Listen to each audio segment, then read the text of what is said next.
Oh my goodness. Are we live? Are we going live? I hope we're going live. Good afternoon. It looks like we got audio. I hope so anyway. I hope everybody is doing all right. I think my camera might actually be a little bit crooked. Let me see if I can fix this guy.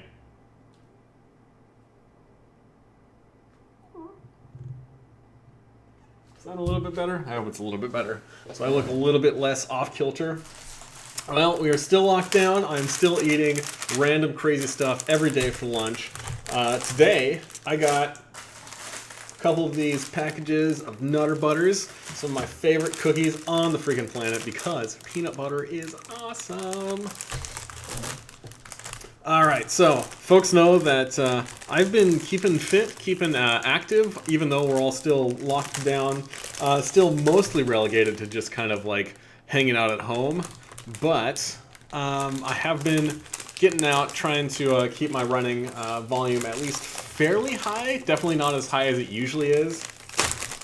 Let me get this darn thing open first.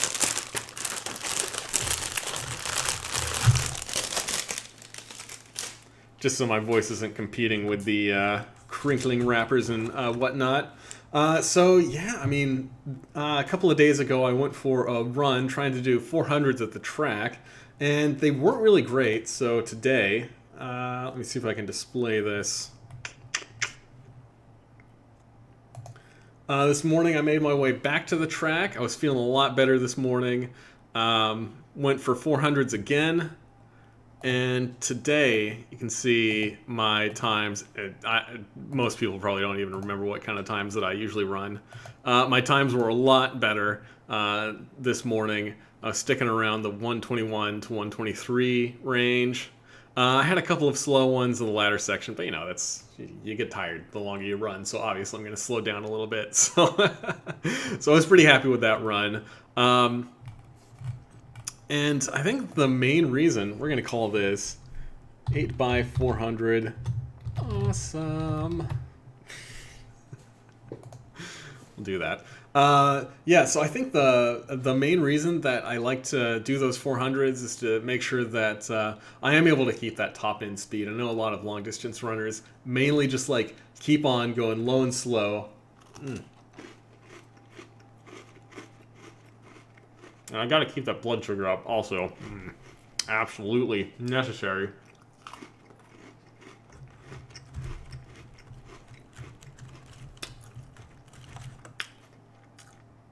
But I know a lot of long distance runners, like all they do is go low and slow every day, all day. And I think that's kind of lame. Because I like to have a little bit more versatility. I do like to run long.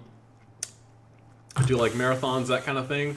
But I also do want to make sure that I can run really fast when I want to, when I need to. Stuff like that. So there's a local obstacle course racing group in my area. Has not a YouTube page, a Facebook page. A Facebook group with about 2,000, 2,500 or so people in it. Well, it's pretty active. And one thing that those guys absolutely love are their tacos, which... I guess if you're going to choose one thing to kind of like fan over, tacos is not a bad choice. And they've got this weird combination of like rough, gruff, really veteran, army veteran, military veteran community combined with like really family-friendly, family-oriented content on their page. So it's a lot of these like hardcore rough people along with just like trying to portray themselves as being at least somewhat wholesome and everything like that to make sure that it is family friendly. So one of the things that they do every year is they have a virtual taco mile race, which if you're familiar with the beer mile, same concept. Run a quarter of a mile, eat a taco, run a quarter mile, eat a taco, and so on and so forth, 4 times through. So one of the reasons that I've been practicing those 400s is because I think it would be really cool to like just shatter the best record for the taco mile that those guys have. So I think that if I maintain like a 130 pace for the running portion, and you guys know that when I eat a taco, Like when I'm eating, of course, I can eat way faster than like anybody there who's not a competitive eater. So I feel like I might be able to get their record down to like 6.5 minutes or so.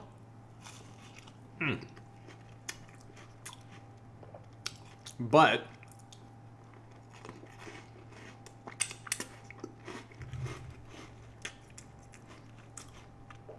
thinking about running records, like, got me curious about what some of the coolest running records there are out there.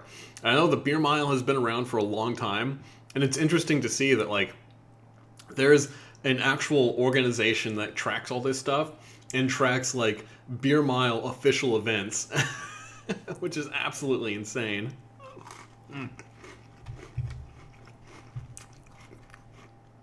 So I thought it'd be cool to check out some of the stats from beer mile.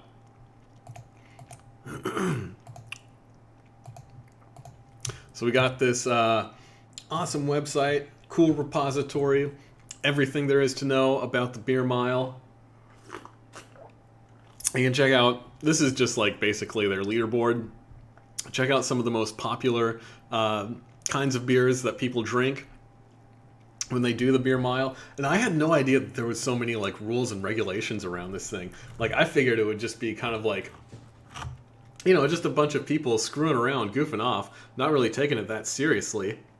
I haven't checked in with the chat yet. Oh man, Eric Gunnarsson, thank you for showing up, man. Looks like it's just you and me on the stream right now.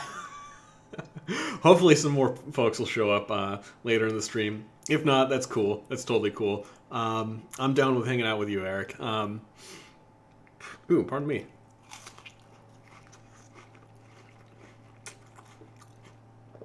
Now, when it comes to running records, I do realize that, in general, men tend to run faster than women. But I was kind of struck at the pretty big disparity between the guys and the gals in this arena.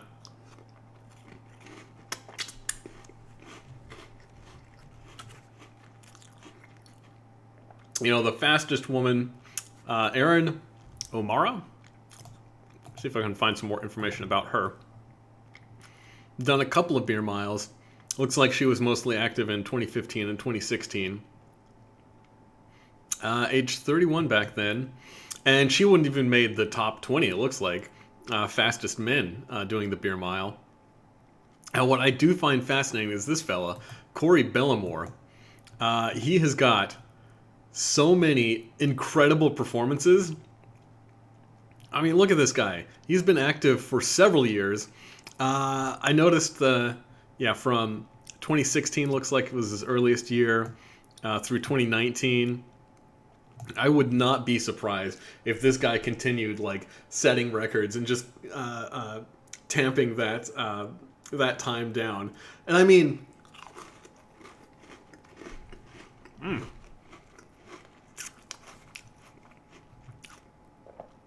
it is crazy to think that, like, this is a really strange intersection of, you know, you got to be a really amazing runner.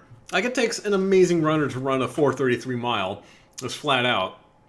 But then, you also have to have the, like, gastronomical fortitude to be able to drink beer that fast. Or, in my, the kind of competition that I would do, eat a taco that fast. And I guess it makes sense that this guy is a Canadian, as Canadians do know their beer.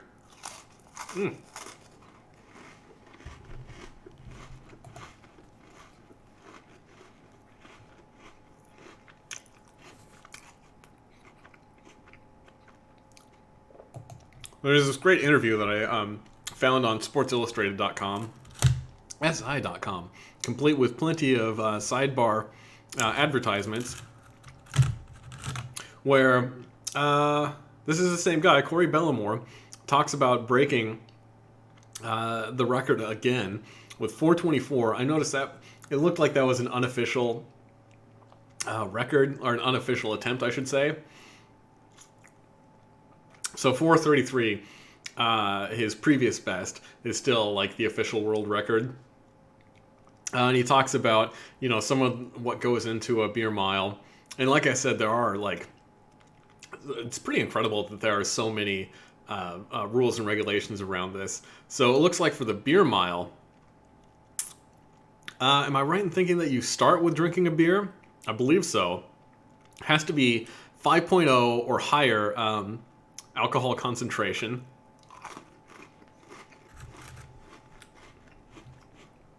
So my first thought when I was looking into this, like, why not just use a light beer? But it does look like you need to have a decent amount of alcohol in it.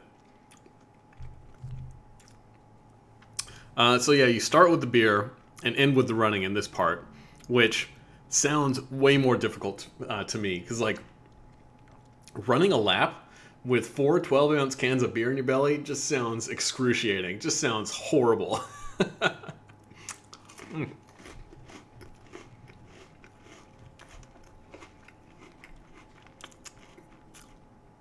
I love this. This is so crazy. I mean, oh. Let's get rid of that audio, that crummy audio.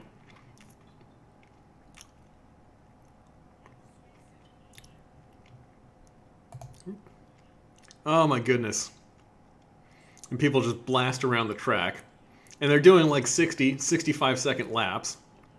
Something around there, with beer in their belly, which is just absurd. So, yeah, if folks are interested, this is a really crazy, ridiculous activity that folks might want to check out, watch the full videos.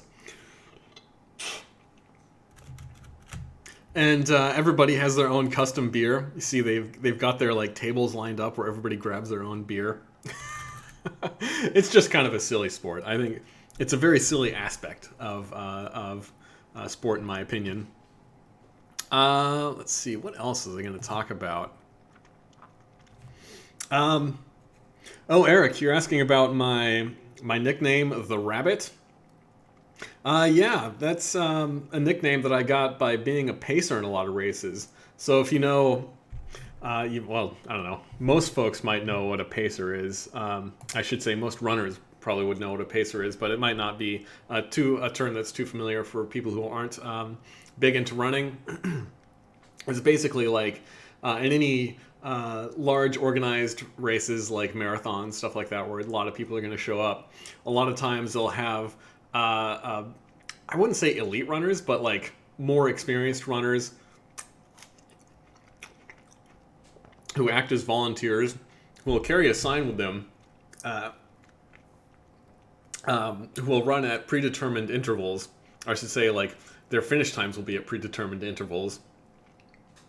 And a lot of times they'll call them, like, you know, a lot of times they'll call them pacers because the reason, or a lot of times they'll call the pacers rabbits because they, you know, people in the race want to follow the pacers to get a gauge on how they're doing in the middle of the race. So like I would carry a sign for a marathon, like I usually carry the 3:30 sign. So anybody who wants to run a marathon in 3.5 hours, then they know that they just have to follow me and make sure that they get to the finish line before I do. And that's how they kind of like gauge their performance mid-race. And yeah, like that's why I got that name, The Rabbit. A couple of people started calling me that name, and it just kind of stuck. Like after I got that nickname at a couple of races, I was like, it's destiny. It's got to be The Rabbit. So yeah, that is how I got that nickname. Is I run at a lot of races. I don't race a whole lot anymore, actually. I mainly just do that pacing gig, and people say that I make a great target to chase after.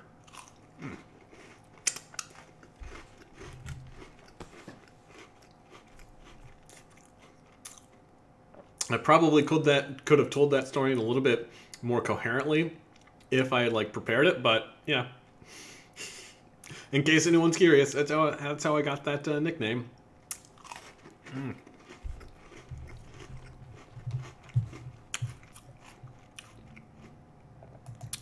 Okay, let's see. Moving on.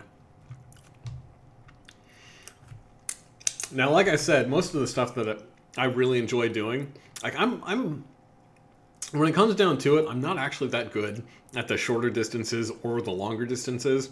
Like I'm way better at running half marathons in 10Ks. Like that's kind of the distances where I do the best. I tend to perform the best compared to my peers.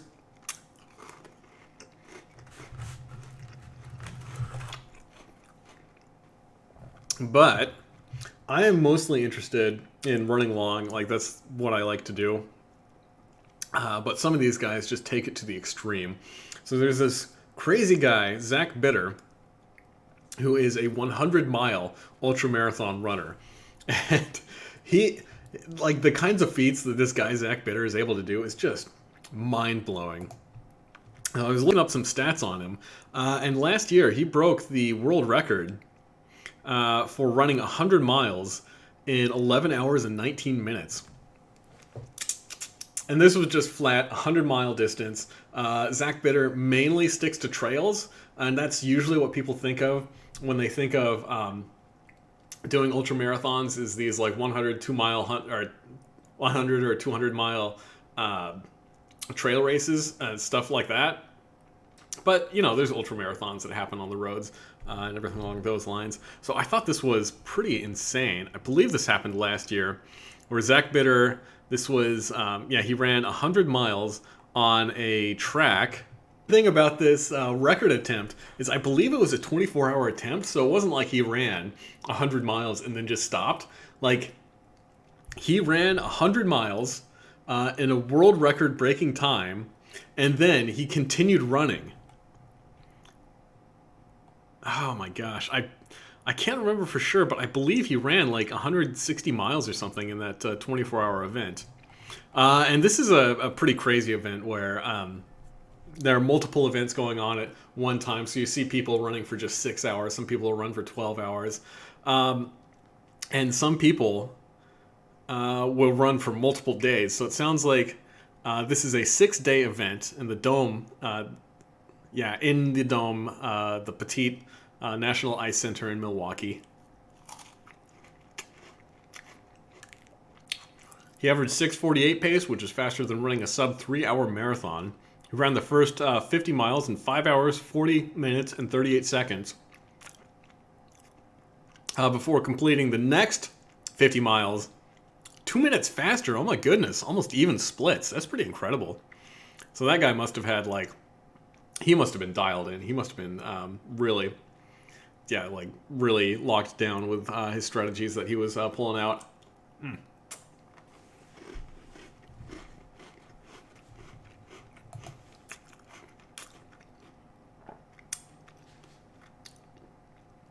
Eric, you're asking about how many kilometers or miles? Thank you, Colin Simpson, for answering that. Yeah, 100 miles is 160 kilometers, 1.6 if you want to do that conversion. And not only has this guy, Zach Bitter, broken that crazy record, oh my goodness, all these ads, so many ads on these websites, it's ridiculous. I guess it's what I get for checking out this news on mainstream websites. This guy broke the 100-mile treadmill world record, which may have been held by Dean Karnazes. I don't know, maybe. I know Dean Karnazes has done like 24-hour and 48-hour treadmill stunts before.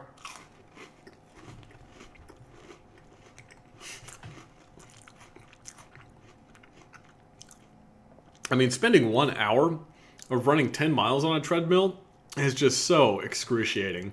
So to do this for an entire 100 miles it's absolutely insane. He breathed to a staggering 12:09:15 time with an average 7:17 pace.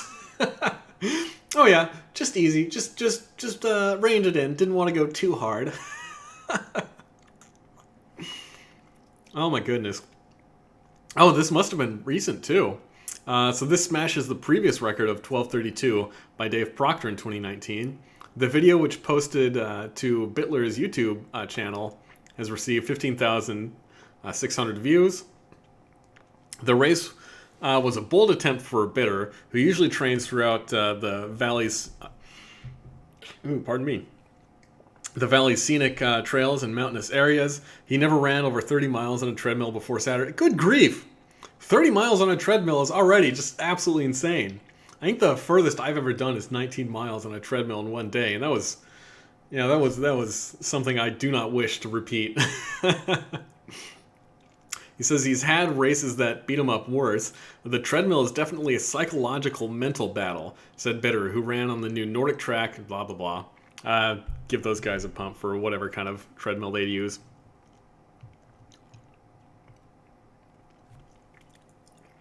Bitter's wife, Nicole, also an ultramarathon runner and former two-time USATF field 100-mile world champion. Oh, I didn't know that there was a 100-mile category for USATF. That's pretty cool. Revealed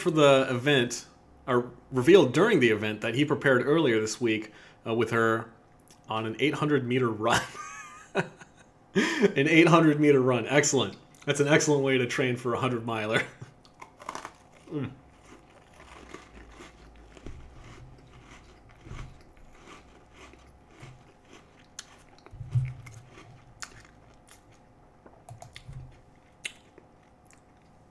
Yeah, I would be really interested to see how some of these ultramarathoners would do in like more conventional marathon type events. I know that a couple of them have tried. There's one individual whose name escapes me right now. A younger guy. I can't remember what his name is now. Who was kind of like this trail running and ultramarathon running phenom. Tried to, well, he did run the Olympic qualifying marathon, the Olympic qualifiers, and he ended up with like not even coming close to like qualifying. I think he ended up running like a 2:12 or 2:15, which absolutely astounding marathon time, but you know, it's not going to be world class.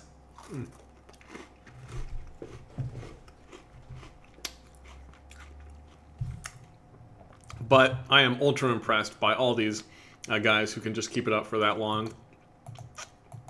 I think it is so cool.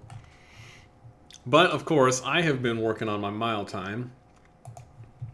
So the best mile that I have ever run is a 5:23, which, let me see, wouldn't have even gotten me in the amateur records back in the mid-1800s.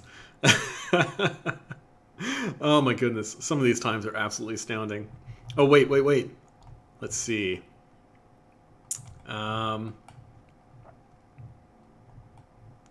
Men's indoor, IAAF era.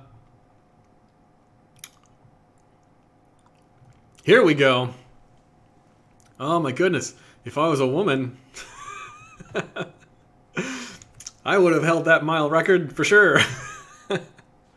No, that's silly. I shouldn't talk about stuff like that. So yeah, I think that there was this running boom in like the mid 20th century, where let's see if we can go to. I don't want to look at the amateurs. IAAF. Okay. So the International Athletic something Foundation, IAAF era, is kind of like the when things started to get interesting back in the early 20th century. And if you look at some of these times, like 1913, John Paul Jones set the world record mile time at 4:14. And it slowly like crept down from there. It looks like it went to 4:06 in the 1930s, and it stayed like right around there for a couple of decades. And as it was getting closer and closer to that 4-minute point in the middle of the century, pardon me, you know, that's when things started to heat up. A lot of like people in the scientific community and the athletics community just thought that a 4-minute mile was absolutely impossible.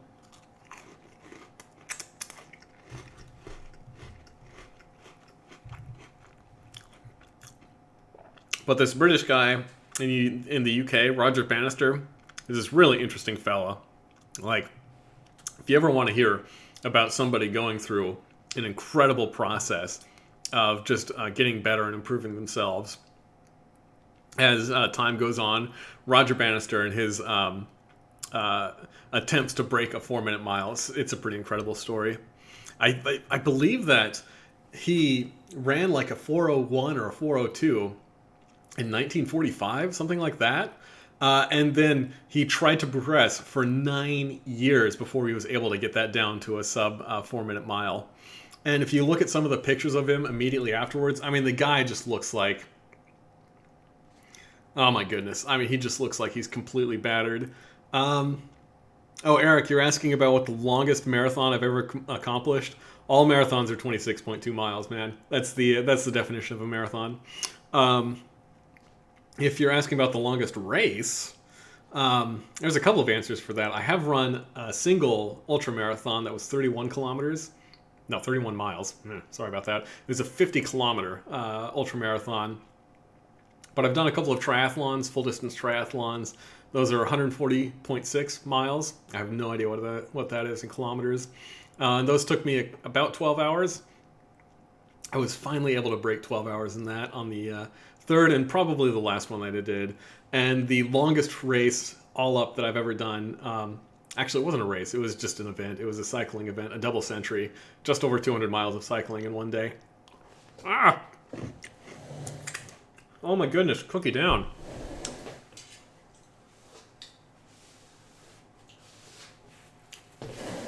That is a tragedy.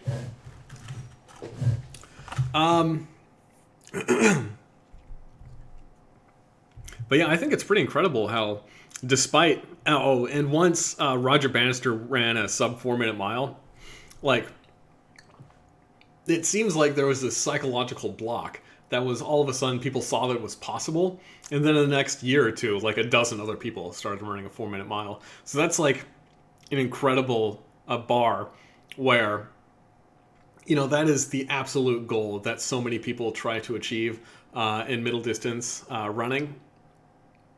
And I am absolutely impressed by anyone who can manage that. I can maintain a 4-minute pace for about 10 seconds. So I'm completely spent just trying to maintain that pace at all.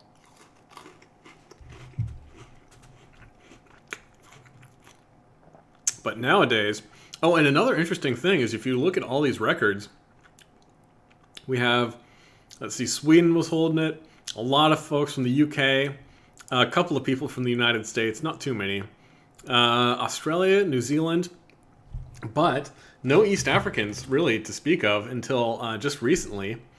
Well, recently in quotes. Looks like a fella from Morocco currently holds the world record. But yeah, like it's not an event that was really dominated by East Africans, like some of the longer distance events, 10,000 meter and marathon running, that kind of thing.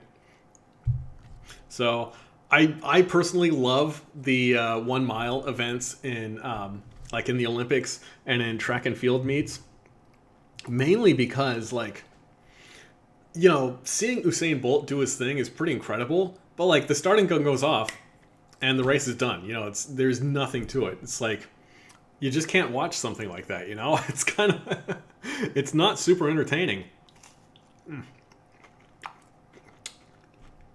And likewise, on the other end of the spectrum, I feel like watching a marathon, not really a great spectator for sport, because it's so boring. It just goes on and on and on. It's like watching golf or watching baseball. Like it's really uninteresting until you know, just the end of just the very, very end.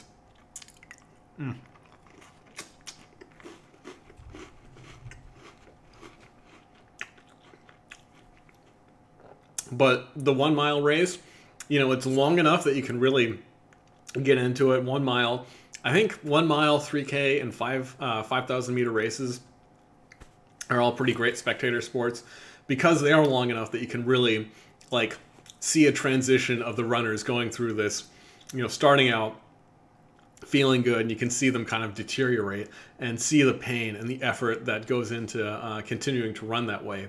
And they do have to just like go all out to maintain that stuff. But Yeah, so it is long enough that you get to see this kind of storyline over the course of the event, but it's short enough that you can also like sit there and just watch it without getting bored.